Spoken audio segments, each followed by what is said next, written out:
بسم اللہ الرحمن الرحیم۔ اللہم صلی وسلم مبارک علی سیدنا محمد وعلی آل محمد۔ تندی باد مخالف سے نہ گھبرا اے عقاب، یہ تو چلتی ہے تجھے اونچا اڑانے کے لیے۔ ہمارا لیڈر اس قوم کی خاطر جیل میں ہے۔ آج ہم سے ہمارا انتخابی نشان لے لیا گیا، لیکن ہم بلے کے نشان کے ساتھ نہیں، ہم عمران خان صاحب اور تحریک انصاف کے نظریے کے ساتھ ہیں۔ ہم نے اس جماعت کا انتخاب جب کیا تو یہ سوچ کے کیا کہ اس راہ میں مشکل آئیں گی، اور حضرت علی رضی اللہ تعالیٰ عنہ کا قول ہے کہ حق کے راستے میں آپ اکیلے رہ جاتے ہیں۔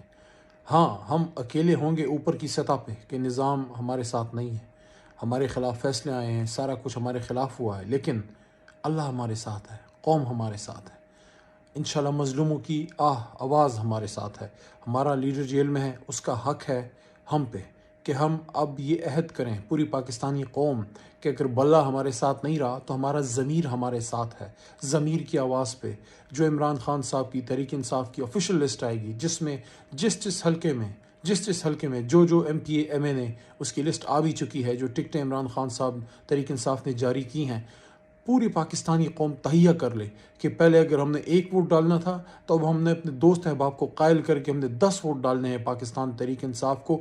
بلہ گیا ہے، نہ عمران خان گیا ہے، نہ تحریک انصاف گیا ہے۔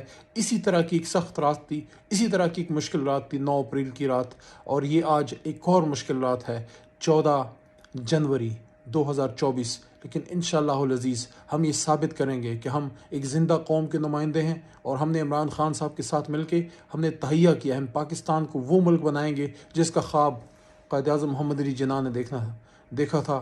آپ نے بالکل حوصلہ نہیں ہارنا، آپ نے اپنی ہمت جوان رکھنی ہے۔ یہی ہم سے ہمارا لیڈر چاہتا ہے، یہی ہماری خواہش ہے، اور انشاءاللہ العزیز اتنی بڑی تعداد میں تحریک انصاف کے لوگ جیت کے آئیں گے قومی اسمبلی میں کہ انشاءاللہ العزیز پچھلا ریکارڈ بھی ٹوٹ جائے گا۔ قوم نے تھوڑی سی ہمت پکڑنی ہے، تہیہ رکھنا ہے، انشاءاللہ اپنے لوگوں کو ہم نے پاس کرنا ہے۔ پاکستان زندہ باد، پاکستان تحریک انصاف اور عمران خان صاحب پائندہ باد۔